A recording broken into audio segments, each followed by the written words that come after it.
I'm just going to give you my first impressions of the new, long-awaited Bee and Puppycat animated series on Cartoon Hangover, since I did a review of the original pilot of the show, and there have been some significant changes in both the aesthetic presentation and some of the themes of the show itself.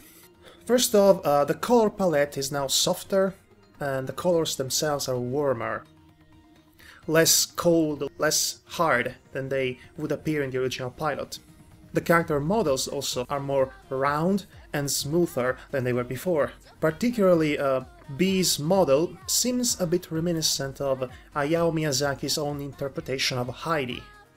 I'll put a picture here to give you a visual cue of what I'm talking about. It seems that from an aesthetic standpoint, they tried to make this cartoon look way different from the way Adventure Time looks, which was a look that was more evident in the original pilot, which is understandable considering Natasha Allegri, the creator of this series, was a storyboard artist for Adventure Time. So yes, the inspiration taken from Adventure Time is still evident in the show as it is right now, especially in the humor, the comedic humor, which is a hit and miss with me, mostly, and characters like the farmer, as he appears in the second of the first two episodes of the new show.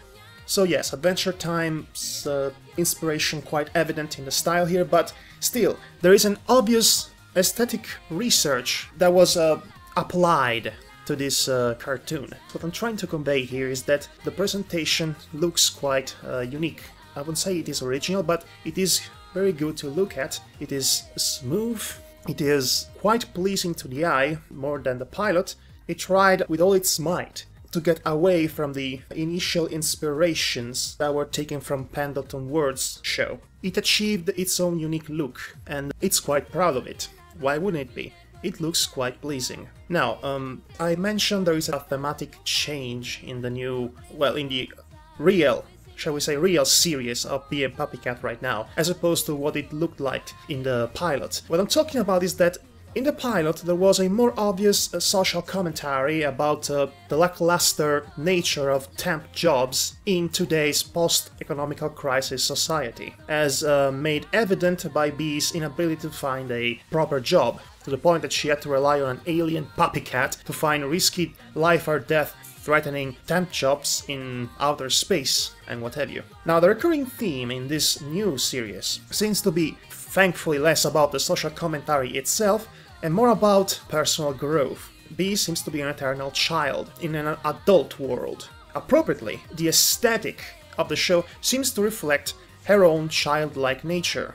Now for a couple of reservations I have about this show.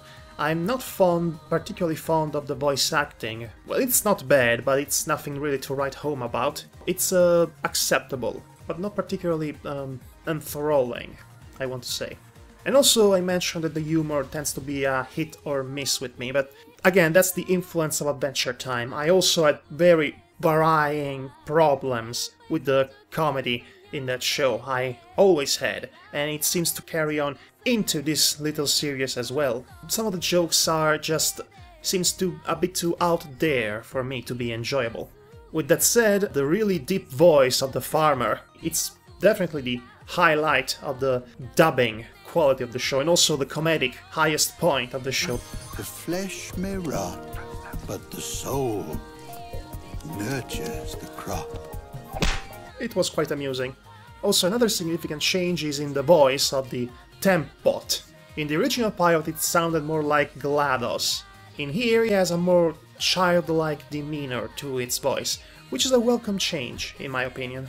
So there you have it, the new, long-awaited series of Bee and Puppycat finally debuted on Cartoon Hangover, and it's quite enjoyable, and give it a watch if you haven't already. Madhog's out.